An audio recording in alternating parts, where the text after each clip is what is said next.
Chega o momento de falar da información deportiva esta fin de semana. Como en outras competicións, volveu a Liga regular a competición de veteráns de fútbol na comarca, pero non todo o mundo volveu. Me explico, porque aínda que prácticamente todos os equipos de Culleredo nas distintas categorías xogaron o seu partido, houbo un que ademais está na división de honra, que é un dos equipos punteiros, o Fontemayor, que non puido disputar o seu partido. Nos vai explicar por qué o presidente e adestador do clube, Suso Dubra, que temos ao outro lado do teléfono. Que tal, Suso? Boa tarde.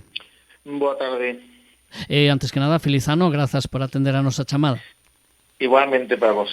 Bueno, comeza o ano así con un poquinho que se nos queda a cara así a cuadros. Iba a decir cara de tonto, bueno, pero que é a cara que se vos quedou seguramente o esta fin de semana cando chegades ao campo da Lía da Zapateira e non hai partido, non? Sí, a verdade é que nos sorprendeu un pouco, porque, bueno, non tiñemos ninguna notificación de que as instalacións nos iban a abrir por mor da huelga de parece que hai dos conserjes da Coruña, e, bueno, ali estivemos, hora e media ali perdida, digamos, e, bueno, un pouco de tarde, ¿no? Porque, vamos, íbamos preparados para xogar un partido e, ao final, non podemos disputar nada. E que nos decía xente que foi pola folga de transporte. Pola folga de transporte non, porque ademais non había paros para esta pasada fin de semana, comenzaban onte luns, pero bueno, neste caso a folga dos conserxes, supoño que o equipo, xente do equipo de Sin Querer non había ninguén ali, non? Eles sí sabían que non había partido, non? Ou sí? Non, eles tamén bueno. Presencia, eles estaban ao final estiveron como nós, ali esperando que abriran. O sea, que non é culpa do Sin Querer, nin moito menos, non? Non, é totalmente desculpado, porque se quedaron sorprendidos o mesmo que nós. Bueno, e ao final non se lle pode botar a culpa a ninguén, porque ademais non serviría para nada. Ahora, lóxicamente, hai que ver como facedes para retomar a posibilidade de disputar o partido. Cando vai ser? En principio será o seguinte, o fin de semana creo que o do 24, porque, vamos, xa se había deixado na Liga, xa se había acordado en deixar esa xornada libre precisamente para se había algún tema de algún partido aprazado por mor de temporais, como soe pasar moitas veces, ou de calquera outra circunstancia, porque, como ti ben sabes, hai que xogar os partidos todos da primeira volta antes de empezar a segunda, entón se había deixado precisamente esa xornada para precisamente temas así, entón supoño que se xogará entre o sábado ou o domingo dese finde. Bueno, evidentemente o titular do campo, neste caso o Concello da Coruña, bueno, pues quizáis debería ter avisado que como había folga, bueno, tanto Sin Querer como o propio Fontemayor. Decir, en este caso hai que lembrar, como ben decía Suso Dubra, que os dous equipos se viron afectados, chegaron ali con todo o esforzo e con, bueno, a vos gusta xogar ao fútbol veterán, pero perder o tempo unha fin de semana non? Non, a verdade é que non, como ti dices, o equipo rival está totalmente desculpado, como ti dices, seguramente pois o Axuntamento da Coruña tiña que habernos comunicado que nos iban a abrir as instalacións por mor desa huelga, e, bueno, non nos houberamos presentado ali, ou incluso ao mellor se pode haber buscado outra opción de entrar a xogar noutro campo, sí. E tal, porque, bueno, claro, como ti ben dices, a nós, tanto a nós como o equipo rival, pois se supón un poquinho problema, porque hai xogadores, xente que, claro, ten familia, a mellor xa ten programado para ese fin de semana que en teoría se vai a xogar o partido, pois algún tipo de viaxe ou algún tipo de actividade, claro, que se vai a ver ahora afectada. Que vayades xogar ao fútbol e que vos guste, que decidades pasar o tempo a fin de semana, non significa que se non hai a posibilidade de xogar, que non podades aproveitar o tempo, e tendes dereito, lóxicamente, a que alguén avisase, tanto o propietario do campo ou a propia federación, que ao mellor pues, tamén ten que estar ao tanto deste tipo de problemas. Este é un pequeno tirón de orellas que humildemente, con todo respeto, mando, pero me parece que en este caso ningún dos equipos pues, se merecía estar esperando aí chegarse, bueno, que non debería volver a pasar. Bueno, agora, digo, non vos corta un pouquiño o ritmo? Tiñades ganas de xogar ese partido? Supoño que sí, non? Sí, a verdade é que sí, xa tiñas ganas, porque, bueno, despois de ir do parón de Navidad, pues, bueno, apetecía xogar,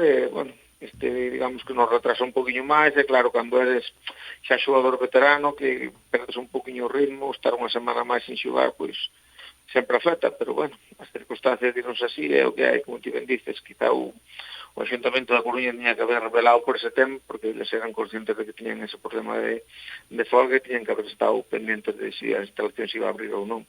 Ademais foi unha xornada, Suso, na que os rivais que tendes vos aí na táboa, o Fontemayor agora cun partido menos, está séptimo con 22 puntos, por debaixo ten o Val e o Cedeira, que neste caso o Cedeira perdía con outro equipo de Culleredo, con o Olímpico, pero o Val gañaba 5-1 ao Ural, e logo os que están por riba de vos en este momento, o Ordes e o Fútbol Club Rosonero, pois o Ordes gañaba 0-1 precisamente ao Rosonero, pero o Rosonero ainda está aí con 25 puntos, pois está 3 sobre vos, é dicir que era unha xornada que se gañabades, o mellor subíades a algún lugar na clasificación. Sí, era unha xornada que ao final polo resultado que se dieron podía haber sido propicia para intentar subir algún posto e tal, pero bueno, intentaremos que haberá que facelo en diferido, sumar neste fin de semana e no seguinte para poder recuperar eses puntos.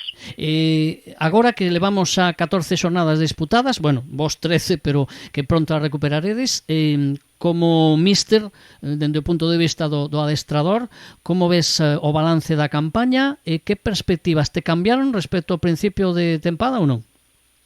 Non, as perspectivas non cambian. O noso objetivo é intentar sentarnos, digamos, casi moitiño na categoría. Somos un equipo recén ascendido e, bueno, estamos moi contentos por o rendemento hasta ahora.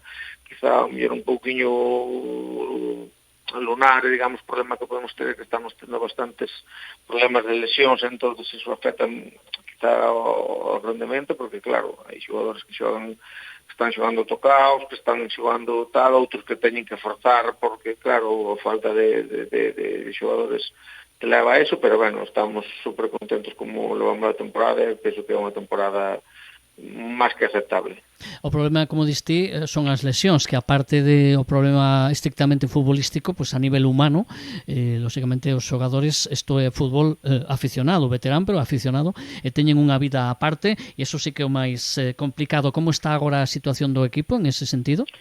Pois a verdad que ahora mismo, se te digo, temos xogadores que, bueno, están, digamos que non de moi larga duración, pero xogadores que sí que van a estar parados. De feito, hai algún xogador que incluso non foi capaz a estas alturas que estamos de tempada a xogar 2 partidos seguidos por mor das lesións. Como diste, non son graves, pero son lesións. A fin de contas, se paran ao xogador e logo se ten que readaptar, porque ten que recuperar, e máis a estas idades, non? Sí, claro, como ti ben dices, non é o mismo que xogar con 30 e pico, 40 anos ou incluso máis, xogar todas as semanas que estar parado un mes e volver a xogar, o corpo se resinte. Entonces, como dicimos, é difícil así intentar coller ritmo. Bueno, pues a ver si vos recuperades pronto e logo a ver si xa se confirma ese partido contra o Sin Querer e que non volva a pasar, sobre todo que non cheguen dous equipos neste caso a xogaron con toda a ilusión, con todas as ganas despois do paro navideño e que ninguén lles diga nada. É un problema casi de respeto a todos eses xogadores e as súas familias, porque podían ter aproveitado mellor o tempo si sabían previamente que non disputaban o partido. Suso Dubra, presidente adestrador do Fontemayor, grazas, moita sorte nesta campaña. Nada, moitas gracias a vos.